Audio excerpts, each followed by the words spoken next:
Welcome to That Midlife Gay. I'm Henny, and this is a show where I sit down with queer experts and everyday gay men not to ask what's wrong with me, but rather what happened to me. If you build a life that looks good from the outside, but feels slightly empty inside, then you're in the right place. Today, I'm talking with Liam Carnahan, a writer and book editor, and currently working on a memoir about surviving a relationship with a narcissist and what that taught him about anger and the anger that he didn't even know he was suppressing. We're exploring what happens to the parts of ourselves we learn to hide in order to feel safe. Do they disappear or do they just go quiet and wait? So, Liam, welcome to the podcast. Really happy to have you here. Thank you, Henny. I'm really glad to be here. I'm glad to join you. Fantastic. I'm really excited to talk to you about this topic and your lived experience. So, currently, you're working on a memoir called My Little Monster about your relationship with a narcissist, and underneath all of that, about the queer shame you carried and the kind of anger that you might not even have known was there. So that's really where I want to begin today. But you've had quite a big year. You turned 40 this year, and you've also just walked away from 20-year career in digital marketing. So those are really big life changes. So let's start that. What has led you to this decision? Sure. Yeah. So, like you said, I've been a writer and an editor my entire life, and that's what my degree is in. But pretty quickly after I graduated, it's not always easy to get a job as a writer, especially if you want to make good money. So I kind of fell into digital marketing. And for 20 years, really focused on that. It was the way I made money. It was a good career in a lot of Mm. ways, but I never had very much love for it. No offense to people who do love digital marketing out there, but for me, it was always just a necessity to make money and, fund my lifestyle. And in 2023, it actually happened when ChatGPT came out. I started using ChatGPT and pretty quickly realized that it was going to change the entire digital marketing industry. And I guess in retrospect, that was probably the straw that broke the camel's back. I already had lost a lot of love for it, and I didn't really realize it, but I was already totally burnt out on digital marketing. And then the idea of having to completely rethink how it all worked and learn an entirely new industry that still was taking shape, it just overwhelmed me. So I went on a real soul searching journey. This was probably when I was 38, a few years ago. Fast forward after 3 years of thinking about what I wanted to do and struggling with that question, I really came to the conclusion that I think a lot of people come to in their 40s, which is that I'm halfway through my life. And if I want to look back on my life later and be proud of what I did, I needed to shift my focus and do something that I actually cared about, even if that meant scaring the crap out of myself and, turning it back on a lucrative career, a career that had served me well, and trying to make the other side of my career, the one that had been on the back burner for so long, my main thing, which is writing and editing. So I've been doing that for a year now. I'm not as financially well off as I was a year ago. However, my happiness, my calmness, my anxiety has really improved. Some of that is due to therapy as well. But there's a certain relief that comes with knowing that I don't have to write about digital marketing on LinkedIn anymore, knowing that I'm going to spend most of my days reading fiction. It has brought me a lot of happiness. So that's really what changed. And I know a lot of people in their 40s now. All my friends are the same age, and there's so many of us going through this. I think a lot of people come to that realization around this time. Yeah, because I think we do build lives around what we need rather than what we want or what we think we need, and rather than, I suppose, what really lights us up. And so, therefore, you get to this stage in your life and you start to reassess certain things. But leading up to now, this is part of a very big life transition for you, I suppose. So let's then talk about the thing we're here to talk about and the relationship. How does that fit into all of that? Right. I guess the way it fits in is that at that time when I was like struggling and sort of casting about for what to do, I realized that part of the reason I was feeling so much angst was that I didn't really have a life outside of work, which isn't to say that I was a workaholic, but it was basically work and friendships, socialization. That was really all I had going. And I really realized I needed a bigger project, something that really mattered to me. And it was pretty obvious to me that that was writing a book. Now, I've been a fiction writer my entire life. I've always loved fiction. It's what I studied, it's mostly what I edit. But I had an experience in 2020 that made me realize I had a worthwhile book in me. that was going to be a memoir because it was based in reality. I call it a thriller memoir because my hope is that when people read it, it will read a little bit like a thriller. Certainly living through it felt like a thriller moment. To go back to the beginning of what happened, and I'll give you sort of the abbreviated story. It was 2020. I had been living in Australia for 6 years. My digital marketing work had taken me to Sydney. And right at the end of 2020, I decided I was done with Australia after 6 years. I was in a long term relationship that was kind of going nowhere. And I really, really wanted to become a digital nomad. It's just been a long time dream of mine. So I quit my job, broke up with my boyfriend, left Australia and made it as far. And I had this whole trip planned out, around the world trip. I bought all my tickets, I bought all my Airbnb stuff. And that was in March of 2020. So you can imagine probably what happened. I didn't make it further than New Zealand before I had to rethink everything because the world was shutting down. And that is when I made probably the biggest mistake of my life, which was I decided to go back to Australia. You remember, Henny, we all thought it was going to be over in a few weeks or a few months back in the day, right in that time period. So I thought I'll just go back to Australia and I'll move in with this guy that I had been kind of flirtatious with. We didn't know each other very well, but I thought I'll quarantine for a couple weeks with him, then this will all be over and I'll escape and go on my trip again. Unfortunately, that's not what happened. As we all know, the pandemic did not end in 3 weeks or 3 months. And also, this person I didn't know very well, he turned out to be a narcissist, a master manipulator. He had told me, and it was true, he had gone to a year of medical school. I thought he was getting a medical degree. Afterwards, I found out that he was not getting a medical degree. He had no medical training, and that he had done what he did to me to several other people, which was basically using the circumstances of the pandemic to isolate me. He completely broke down my mind to the point where I had a full mental breakdown using various types of abuse that I'm happy to explain. It's what my whole memoir is about, until I didn't know what was real and what was fake. And at that point, it drove me to the mental hospital. And that was when I found out the truth about his lack of medical training. And my friends and family were able to get through to me and communicate to me how dangerous my situation was. The story doesn't end there. Obviously, I had to escape him because he had a key to my Airbnb where I was living. He was hunting for me. I kept getting notifications on my phone that he was looking for me. I also couldn't get out of the country. I wanted to go back home, but by that point, the borders were closed. And so I had to live in the airport for a week, very much like the movie Terminal with Tom Yeah. Hanks, if you Yeah. remember. Love that movie. Yeah, yeah, it's a great movie. I did not wish to live it and wouldn't wish it on anyone else. But anyway, that's the very abbreviated story. And it was a real horror and totally blindsided. I had no idea that that kind of thing could happen, that there were people like that out there in the world, that I was susceptible to it. And the last 3 years, the core question in my book is why? Why did this happen to me? What circumstances made it possible? And ideally, how can I and other people prevent themselves from getting into the same situation? So that's a really good question you asked there. Why? Because I was sitting with the question, how does that happen to someone? Because you obviously had no past experiences of encountering or falling into these kind of traps. And I think it can happen. Well, I'm not a trained expert in this field, but you would think it can probably happen to anyone. But I'd be interesting to hear about your why and sort of what you've discovered, why you think this might have happened. Right. I'll give you the best answer I can. I mean, the book is 320 pages for a reason. Yeah.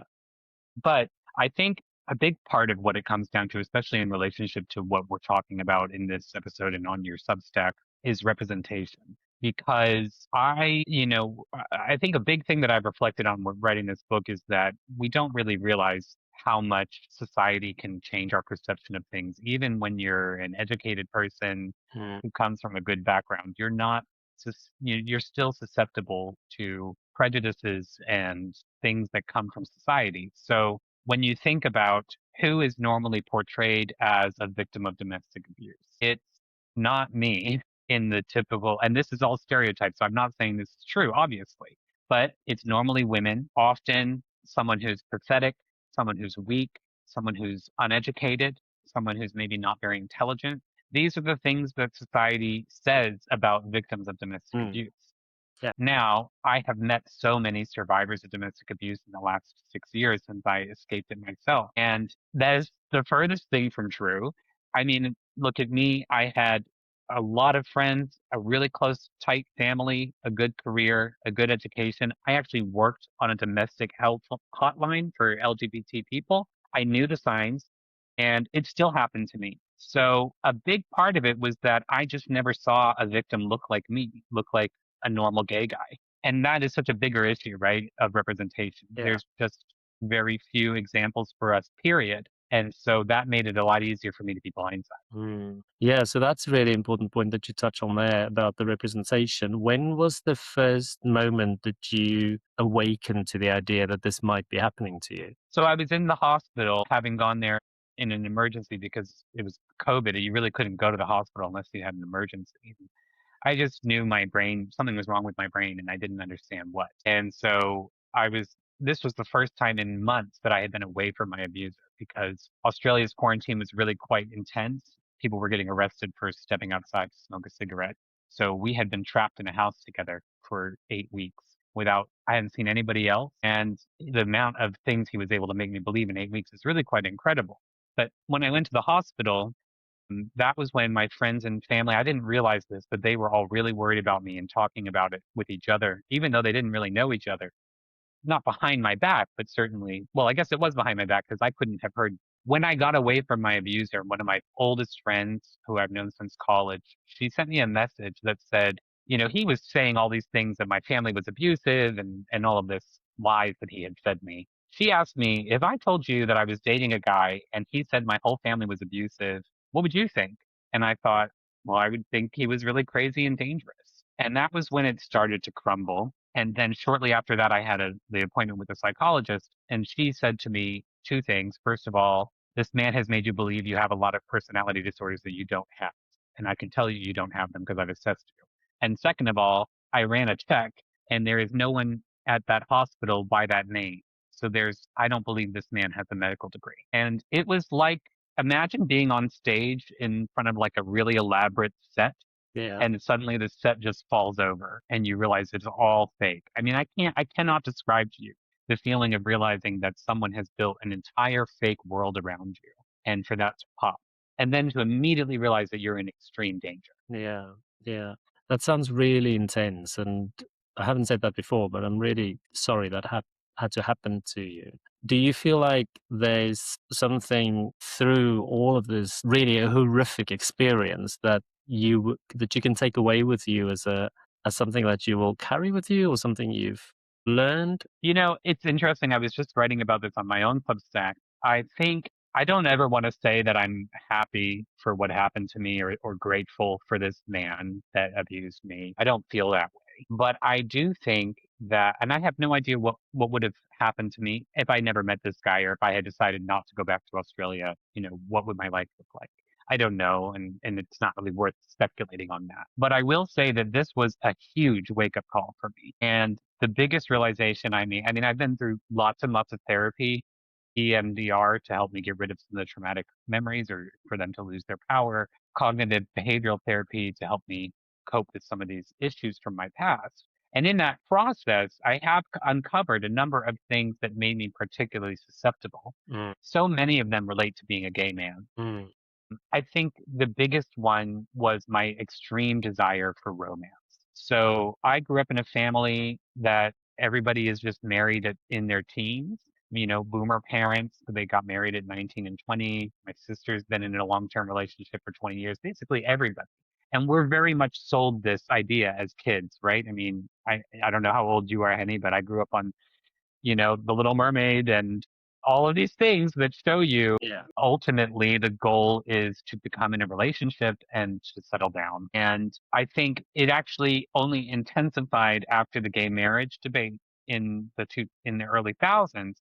The timing was so interesting of that in the United States. It was right when I was graduating college, and suddenly marriage became this golden standard in a lot of ways for gay people, right? You could be gay as long as you were in a monogamous, married, heteronormative-ish relationship. That was the only acceptable path. Suddenly there was an acceptable path for being gay, but it had to fit into this narrow idea of heteronormativity. And I spent all of my 20s and half of my 30s desperately trying to force myself into that. I was in a number of relationships that weren't abusive, but were they good relationships? No. I mean, I love these men and I still have a good relationship with them. But looking back, I was trying to force the relationship to happen because I wanted that promise. I wanted the promise to be true for me. But what that led to was this desperation of needing and wanting a romantic relationship and wanting it to work.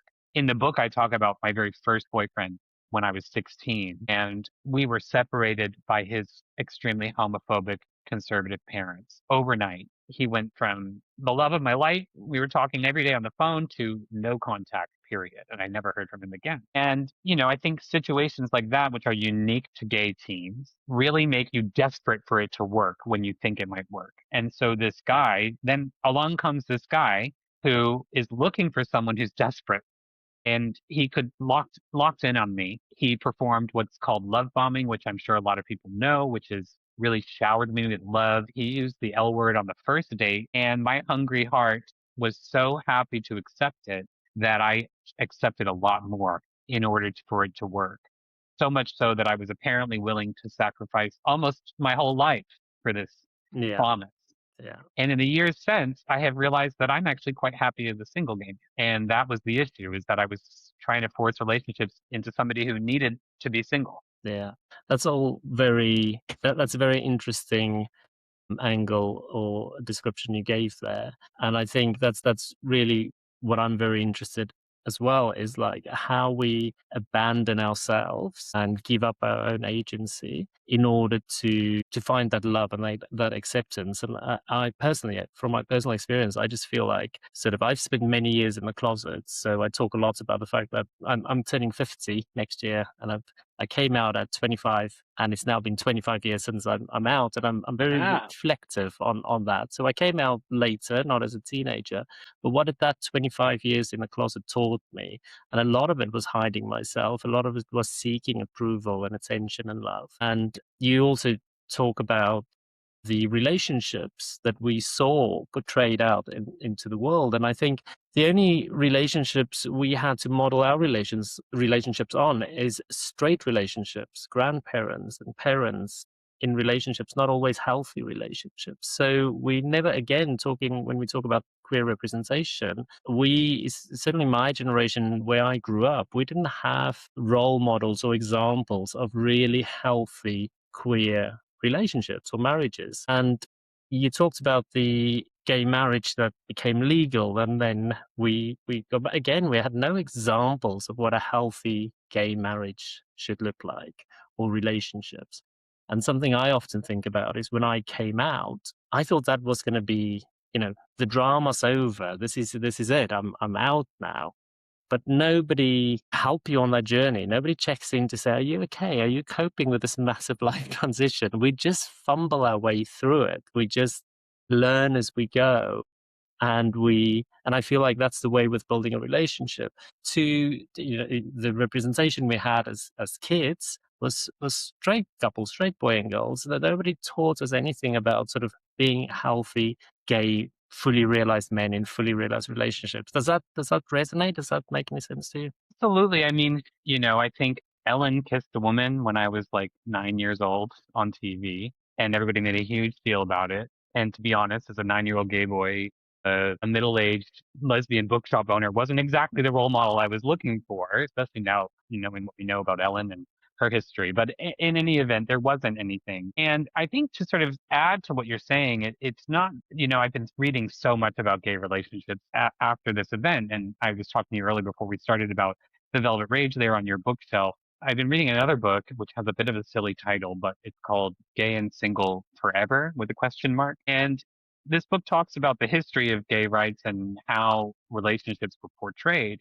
And I think what we've lost sight of is that before the HIV pandemic, when gay rights was first happening in the 1960s, modern gay rights movement, gay people, marriage wasn't actually the goal for gay people. It was just equality. And actually, we were fighting for not just gay rights, but the right of people to be anything, even if that meant being single. And I genuinely believe that there are maybe people out there who would be better off single, would prefer to be single, would prefer non-traditional relationships. I mean, we have, you know, polyandry now and, but not only were there no examples for me of healthy gay relationships, then in 2009, when gay marriage started, we did, we got Will and Grace, we got other examples, right? But there was never an example of a healthy single gay man. No. The only happy, healthy gay men were the ones that got into monogamous long-term relationships. So even after, and we lost sight of the fight. We kind of gave up the fight for all. We agreed. We kind of met straight people in the middle. We said, fine, we'll do marriage. That's something you can understand. It's something you can stomach. And of course, I'm not against gay marriage. I think it's a wonderful thing, but it's not for everybody. And I think after the gay marriage rights movement, one of the issues I was facing that I didn't realize was that became the expectation. And so that persistent, and look, the issue that I'm talking about actually applies to straight people as well. I think there's a lot of straight people who should not be in long-term Mhm. relationships, at least not in the moment that they're in. And that's not an option for anybody.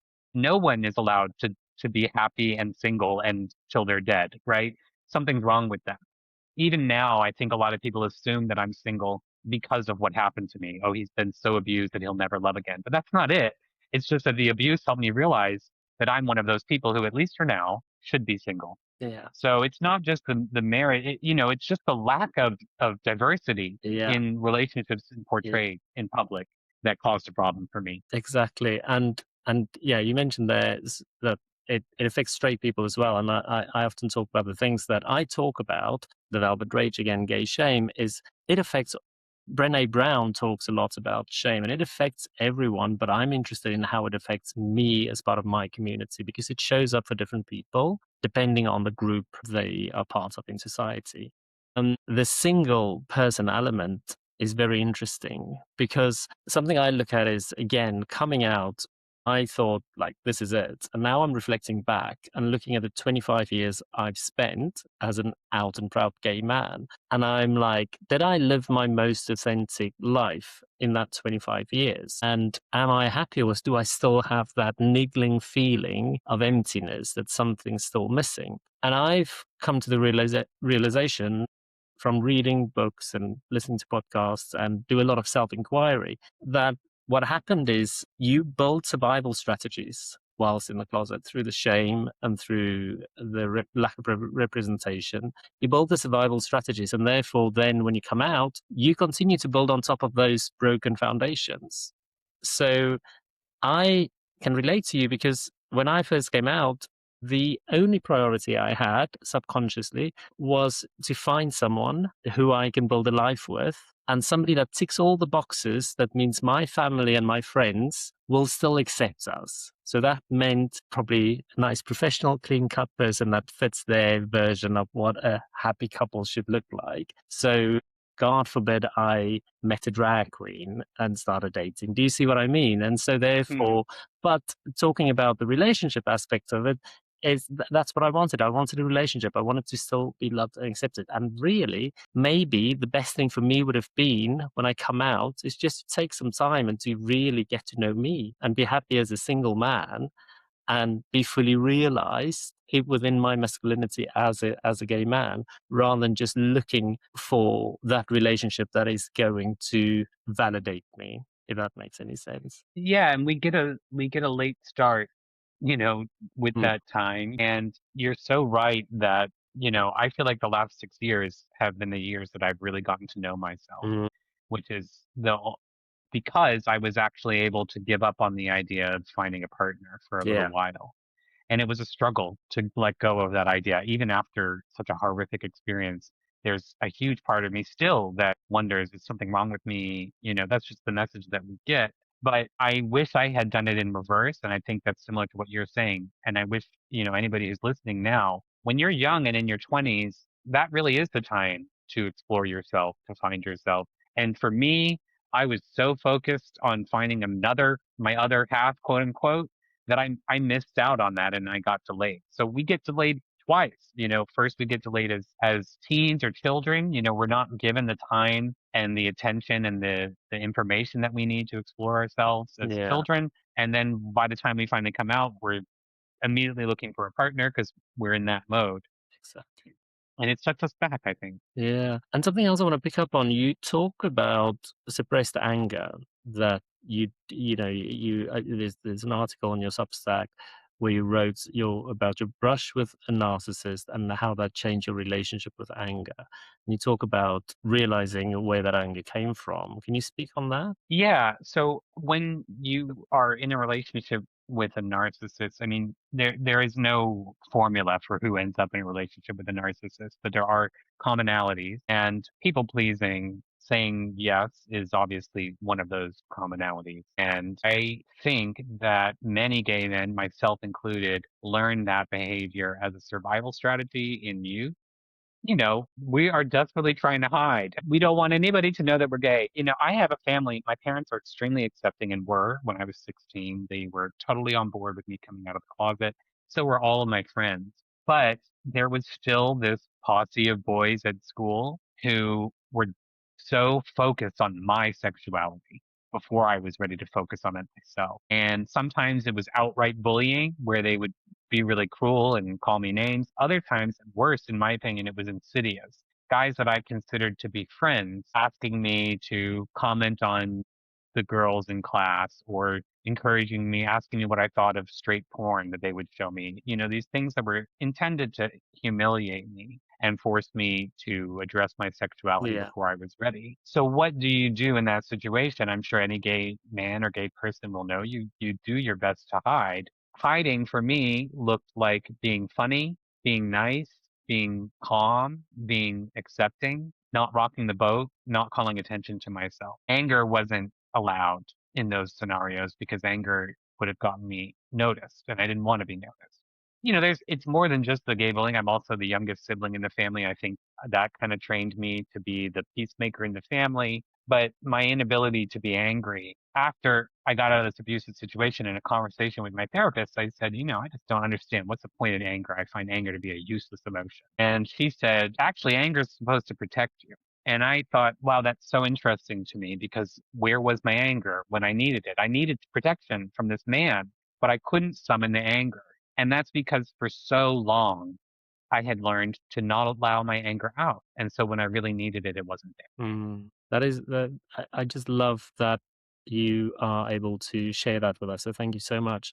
I think there's so much in there about what we carry from our childhood as growing up queer, as we've just been speaking about. And I asked you earlier, what was if there was a takeaway from this horrible experience you went through, what that was, and you shared with us. For me, what I'm taking away from this is that beautiful explanation you just gave us there, because I think that is so important for us all to think upon and to look at in our own lives. I think the survival strategies we develop, which we've just spoken about, people pleasing, seeking validation. I'm also very good at making sure everybody else is happy before I look at my own needs. We don't see that. It doesn't show up as shame, or we don't recognize it as shame, or we don't look at that.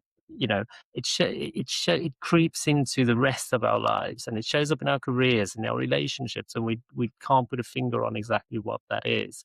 And it takes an experience like the one you've been through to really sit down and look at yourself and look at your experiences to uncover these things. And so you put it so eloquently about how you've come to that realization. And I think hopefully there's listeners out there that would really resonate with that and can see something from that in their own lives. And talking about listeners, I mean, what would you say to anybody listening to this that might go through a similar experience? Okay, so there are so many signs of being in a relationship with a narcissist. It actually makes me think that there is a textbook out there somewhere that is circulating among the narcissists and not being given to people like me.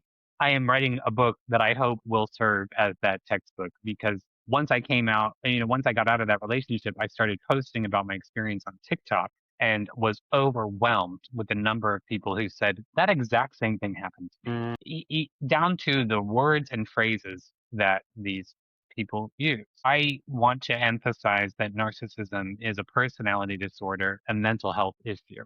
I don't, like any mental health issue, I don't hold the sufferers responsible for having it. But I do think that people need to educate themselves on the words, the phrases, the techniques, go watch the movie Gaslighting and see how it works. It's a great movie and it really explains that really, really well. Familiarize yourself with the concept of love bombing. That is something that I wish I now I will know. If anybody ever says I love you on the first date, second date, or in the first month, run, because that is a very, very common trait.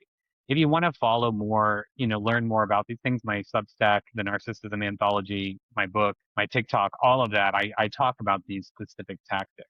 But more importantly than that, I think I learned as a kid that focusing on myself too much was bad. And it's ironic thinking about narcissism, which is like a total focus on the self. But in order for a narcissist to be successful, they have to have somebody who's sacrificing themselves, right? They need to be able to use someone. So I was not putting enough emphasis on Liam, on what I wanted besides a boyfriend, on what I needed in life besides money. I wasn't thinking about those things, and that's what made me most vulnerable. So take the time to think about yourself, about what you want. Divorce yourself if you are focused on relationships, and that is like the number one focus you. I've got to find a boyfriend. I've got to find a partner. I plead you to bring that up with a therapist and take a step back.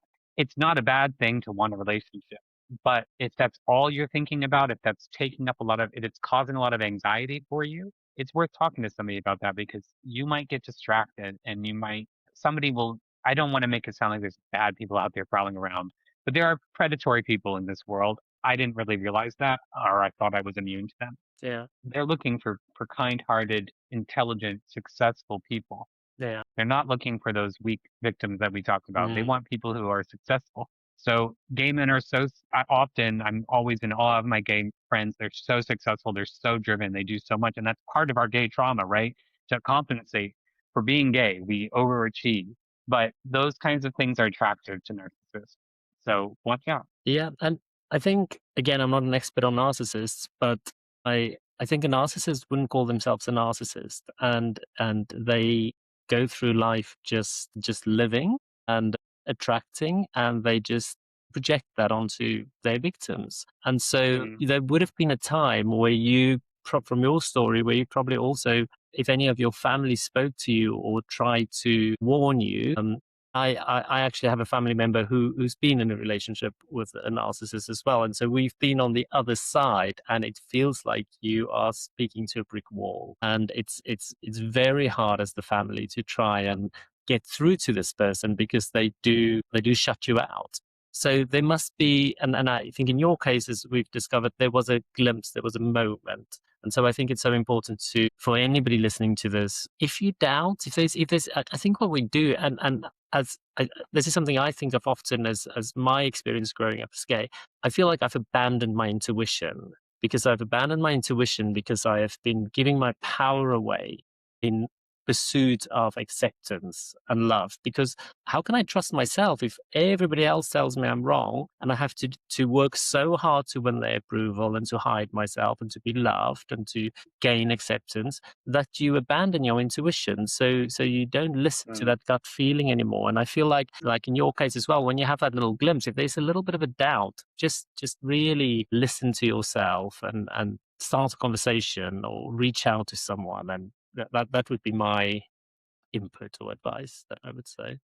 I couldn't agree more. And, I'm a writer, so obviously this is a technique I use, but there are so many things. I'm so sorry. My cat really Love wants your to cat. be part of this conversation. I'm house sitting. It's not even my cat, but he's very sweet. Yes, of course. I think for me, journaling has been one of the ways to do that. And meditation as well. It's such a way to focus on you and what you want. You're in there with your thoughts. I journal every morning, 3 pages by hand. It has really helped me connect intuition, trusting your gut. That is a huge part of what I suffered because there was a voice inside of me the entire abusive situation that was trying to tell me this isn't right. This is dangerous. Get out of here. This man's trying to hurt us. It was drowned out by the voice that said, I have to make this work. I have to have this relationship. I have to make all this happen. If my intuition had been stronger, then it would have been a lot easier. I'm so sorry, Joey, but you have to go. If my intuition had been stronger, I would have been able to listen to that voice. But instead, I shunned it. He's just so anxious. He probably hears me talking about something traumatic. I did want to circle back, Henny, to shame as well, Mm, because that is a huge part of what factored into this situation. And it goes back to we were talking about education and what kind of education we get as young gay men. And in my book, I talk about this that I was casting about for information, right? When I was like 13 or 14, I knew something was up. I knew that I was different and I was hoping to find some information. And that was the exact moment when the internet came into being. And so in my book, I talk about how at school I was getting this heteronormative sex education about boys and girls and, all that stuff. And then I would go home and I would get on the internet and get an entirely different form of sex education, one that was unfortunately based on pornography and what I had access to. I was a sad gay teen desperately trying to Yeah. learn what's going on with me. Yeah.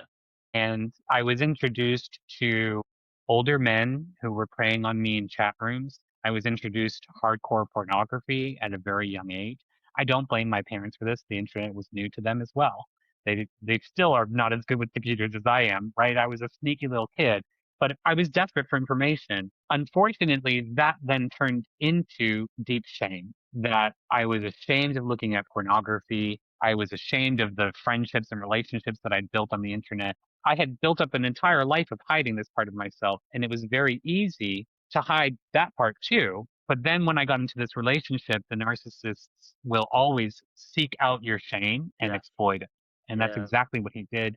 He found out that I had, a Twitter account that had porn on it. And even though it was pretty normal stuff, he made me feel like it was the deepest, darkest shame. And Yeah. because I was already so ashamed of it, Mm. it was very easy to believe that. And once somebody has your shame in their hands, you become like water. They can just do whatever they want. Mm. That again, thank you for sharing that. That is such an interesting perspective or lesson there for us as well. Because yes, I've always thought about the shame that we carry and how it influences our lives, and rarely how that shame can be used against you. Because I think that my coming out experience has been very different to yours, but I can certainly relate to older men and putting myself in situations I wouldn't have maybe put myself into if I had a safe environment to explore my sexuality in or better education. But I think certainly men of my generation as well, there's a lot of people on dating apps that still wants to be discreet. And there's a lot of people that still hide parts of themselves. And there's people in relationships that are discreet because of X, Y, and Z. And so there's a lot of opportunity for people to be exploited and for their shame to be used against them. And that's a very interesting point that you have made there that I think is something that we all can take away from once again. Hmm. Yeah. Yeah, I mean, this is why we still need pride in 2026. Yeah. And, recently we had that horrible attack in Berlin, and I've been here in Amsterdam and went to a memorial for it last week. And the first thing the speaker came out and said was, do not be intimidated, do not hide, Mm, do not let this set us back. And that was so powerful to me because obviously attacks like what happened in Berlin and small attacks, just somebody using a slur on the street. The point is, shut up, mm, shut up, gay boy. That's what they're really trying to mm, say. And they want us to keep quiet. And if we do, then this whole situation that we're talking about just perpetuates on and on and on. And I don't want that for the next generation. It's what's been so hard about the last few years, especially as an American, thinking that we had made a certain amount of progress mm, and that we were going to just keep going forward. And I remember feeling very excited for the younger generation that they weren't going to have to experience mm, what I experienced, that they were going to have an easier time. I still think they do, but I wish that we were only progressing mm. and that we didn't have moments like we had in Berlin that still force people to feel like they might need to be quiet to be safe. Mm. And I think you're right. It may be easier now, but it doesn't. I always remind myself that as we live in a bubble, sometimes we think, I've got a good job, I've got a house, I've got a partner. Being gay doesn't really affect my life. But there are still 65 countries where it's illegal to be gay. And there are still young gay boys in very conservative areas, like the one I grew up in South Africa, and I'm sure I know there's many in America and all over the world. So for those children, sometimes I think it's no different to when I grew up in the 80s and 90s, because they are still experiencing the same level of homophobia that I did, perhaps. And so, therefore, to echo what you've said, it is so important that we still have gay pride. And it's so important that we have the representation and that we stand up and use our voices, even if it feels hard or unnecessary sometimes. Yeah, Yes, I couldn't agree more. I hope people hear that message. Don't be quiet. It's only going to lead to disaster. absolutely. You know, if you're quiet, they're going to abuse you anyway. So you may as well be loud. Let your anger show. Yeah. Keep yourself safe. Protect yourself as well, but don't hide because that doesn't actually solve the problem. Yeah. It just delays the inevitable. Absolutely. I can sit and talk to you for hours. I feel like there's so many offshoots that I can explore, and I would love to. But who knows? Maybe in the future we can have another conversation. That would be really, really lovely. But I just want to say thank you so much for sharing this with me, and I am really grateful that you are here. I'm really grateful that you've been on this journey, that you made it through, and that you turned it into such a positive thing in your life that I know you're going to touch many people's lives with your book that's going to come out. And I'm excited to read it. And I hope you talked earlier about the narcissist having a handbook that you are unaware of. And I'm hoping that this book will become a handbook for many people that needed to get through situations like that. So you're doing amazing work. Thank you for doing it. And thank you for joining us. Thank you, Henny, and thank you for giving me the opportunity to talk about this. And your show is just, I know it's going to help lots of people. So thank you so much for having me on. Thank you. And to everyone who listened, you know where we are. You can follow us on Substack or any other platform at that Midlife Gay. And we look forward to having another great conversation next time. Thank you very much. Thanks, Henny. Thank you. Okay, now I just need to stop this. My mouse has stopped working. There we go.